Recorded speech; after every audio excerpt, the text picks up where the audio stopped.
my job as an architect, or my business as an architect, is basically changing everything in a very similar way as the previous speaker was describing.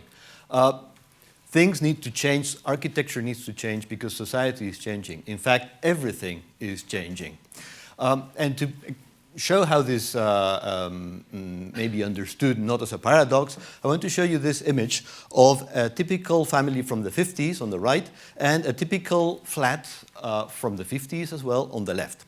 That typical family from the 50s is what would be described as a nuclear family with a father and a mother and 2.5 kids. And the father, you can tell by the dress, goes out to work. And the mother, you can tell by the dress, stays at home in the kitchen and prepares the meals for the whole family. And that apartment is designed precisely for that kind of arrangement. If I ask the question, who in the room identifies their situation with that family, I would not see many hands raised.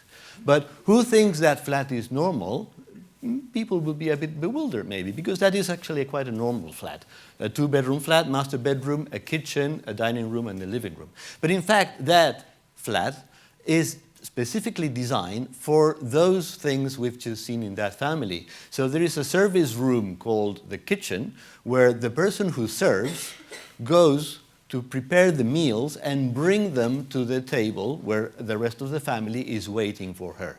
Now, if society is changing, then maybe we should change this a little bit. Because if we're talking about gender equality and a new kind of domestic life, well, if people are having a conversation in one of the rooms or are watching something on a television or whatever they are doing, going out to the kitchen is actually a sacrifice. And who wants to do that? So in fact, we should maybe rearrange all those domestic functions to adapt to the new kind of family, the new kind of society that we have. So we have to change everything in the architecture in order to adapt to the new kind of society.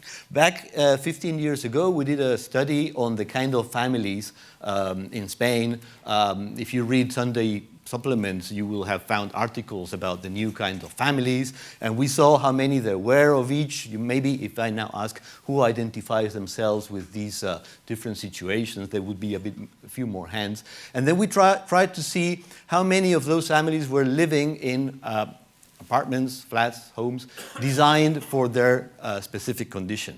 And we found that 15 years ago, already 56% of homes were not adequate for the kind of lifestyle that people were living in.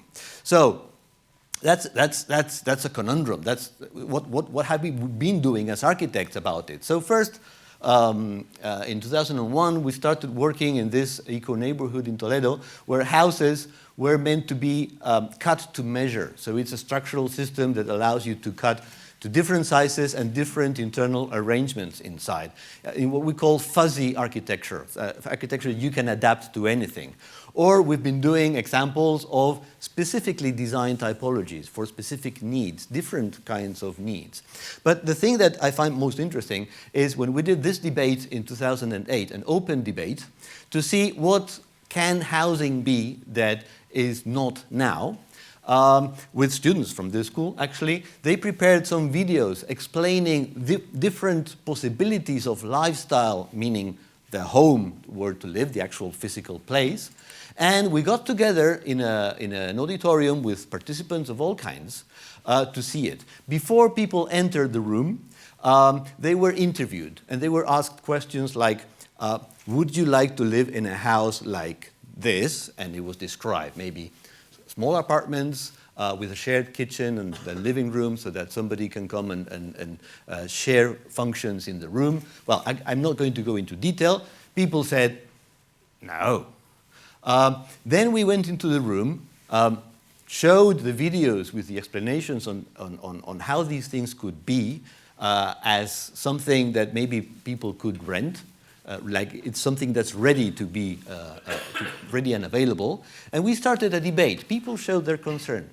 And in the process, we learned some concerns that people had, because it is only when you face the people who are actually having those issues, it is only when you face them and talk to them, talk is an important word in this presentation, it is only then that you realize what you're missing. But at the same time, people started to think, maybe I could identify myself with that situation, and maybe that place they're showing to me makes sense. So at the end of the event, we did again the same interview. So as people were leaving, they were asked exactly the same questions. Would you like to live in a house like this? And a lot of people said yes. Not everyone. People answered differently to one question or to other questions. But there was a significant change in the trend after the debate had taken place. So talking about it had been very important in order for people to reframe their minds as to what is the kind of environment they want to live in.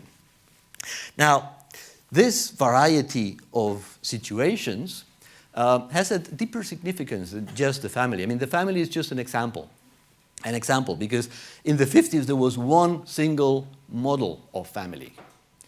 But now that has not been substituted by one model. It has been substituted by a range of different possibilities that evolve in time. So they're not even fixed in time.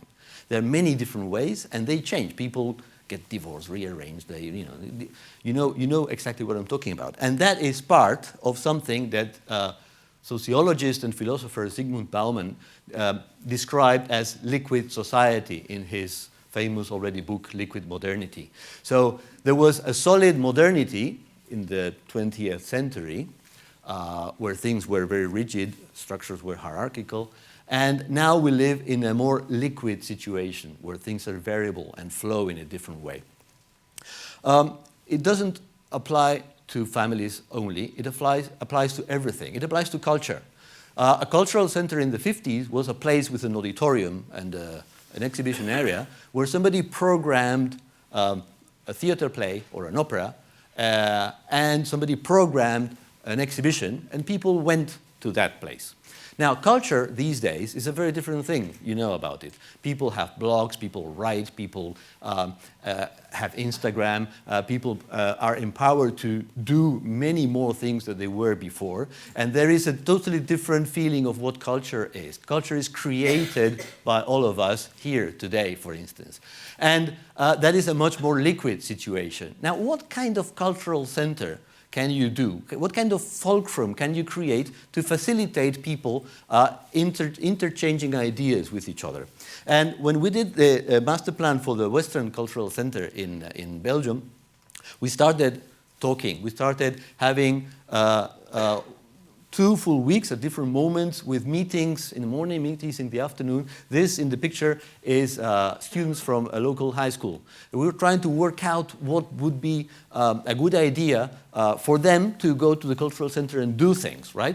And we created these mind maps trying to see through all the conversation and trying to fix some possibilities that opened in the workshops and brainstorming ideas. And when the place opens, it's not really an iconic building one can take a picture of. Well, there are those communication antennas that spread the 4G all over the place and the Wi-Fi, but that's not ours, actually. It's more like a cloud of activity that happens in that place. That's what we want to take a picture of, not the iconic building. But culture is one thing, then politics as well. There's a new way to understand politics. People are able to engage in a different way with politics. People are more informed and people can be more active. So there's a need for a different kind, especially in a local authority. So when we did this city hall and civic center, just the name just tells you something. It's a city hall and civic center in Oostkamp, near Bruges in northwestern Belgium. One of the main ideas was transparency. So meetings, as you can see, happen in view of everyone. Transparency was a driving force, and this guy here who's standing there with me, Jan Compernol, he's the political driving force of the project, also wanted to rearrange the way the administration works so that there can be a much more fluent contact between the citizens considered the boss, actually, and the administrators. So together we crystallized a diagram, a workflow of how to engage between public space and the back offices of the administration. So for instance, you see those clusters there, they are like a website. It's actually the website of the city. So when you go there, you see the website that you see at home. So you're at home, you see your laptop, you see the website, then you go here, you see the website, but you can go and talk to the person who's behind the website. So that creates a flow of e-government from the physical, from the virtual to the physical to the real. And you can actually enter these places in a kind of cloud of public space that is intertwined with the possibility of meeting and talking to the people who are responsible for the various areas of government. Each cluster is an area of government. This is a rather fluid map of the place with all the various clusters, and on the left is the totally public but covered area where you can wander and go in and go out. And you notice maybe that part there. Well, when you are in this public space that people use, they do Sunday brunches, so they take breakfast in this place. You can walk around and you can bump into the chamber room and you can see the PowerPoint that your politicians are showing. And you can actually go in, the door is open, and sit and listen to what they're saying. Now, that is not unusual in Belgium. You can do that in any chamber, municipal chamber in Belgium. It's just that you don't know. And you don't even know where it is, because the chamber normally is on the 3rd floor of some 19th century building, and there is no way you can, by accident, drop by. But here, you find it in the middle of the Oost campus, in the middle of the public square. So the chances of you just being curious and looking at what's going on and being eyes of your society are much higher. And then you will exercise your right to be present in the meetings. But I say everything is changing. Something else is changing, and I want to use that same project to exemplify it. Climate is changing. And I hope that liquid society, if the sea keeps rising, will not become too literal. Are we changing fast enough? Are we doing what we need to do to change our physical world in order to prevent climate change? Now, when I show this picture, sometimes people think, oh, that's an expensive thing in Belgium. They have money. But the thing is that what you see here is, first, a climate control system that allows us to climatize only 10% of the volume in that space. So that's a cheap building to run in terms of energy. But also, you may wonder where those bubbles are. And in fact, they are inside this place. That's the outside of the place. And it's a factory. It's a former Coca-Cola factory. So when this competition was launched to do this building, the city had bought this plot in the center of town that was a factory. And the obvious answer that other architects did was, well, you pull it down and you do a city hall, right? But we found that that factory has a lot of energy in it. Energy and money is the same thing.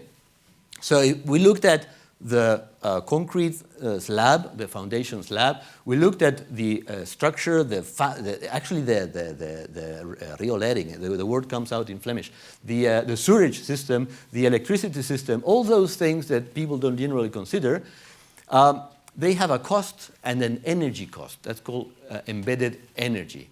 And we worked out that demolishing this and building something else, even if what we build is the most efficient of buildings, the energy implied in demolition and construction was more than any energy that the new building could save in its lifetime.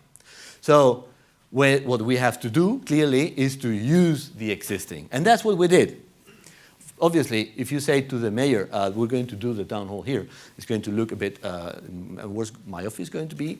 So it's going to be a bit strange. So what we proposed is these inflatable things that you blow them up, you project some mass, it's only 7 millimeters thin, just like that, and then you can cut it, and then you can live in it, and then you have this landscape of white clouds that cost, I have to tell you the price, it was per square meter 550 euros. And to give you a reference, that's less than 1/3 the usual price for a town hall in Belgium. So doing a sustainable building like that is not only a saving in energy, but it is of course a saving in money, because we are capitalizing on something that was there before.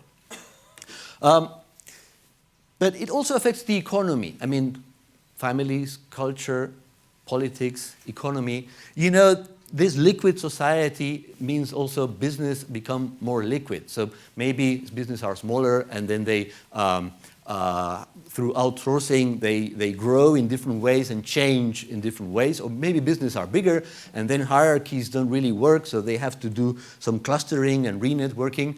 And then we're striving also for something called cradle to cradle, something called circular economy, where businesses are interrelated so that there is production, but there is no waste. So what it would be waste for somebody is a product for somebody else. That's cradle to cradle.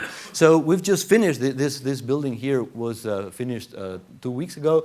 It's the house to discuss how circular economy can work in a city that was hard hit by the closure of a wool factory.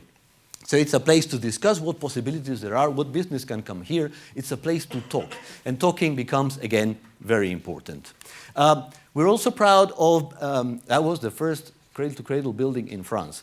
We are also proud of having the first 6-star certified green building in Africa, outside South Africa, with this office tower that uses local resources, generates local businesses, and uses 1/4 of the energy that a standard similar building would use. 1/4. So, you know, not this, but this.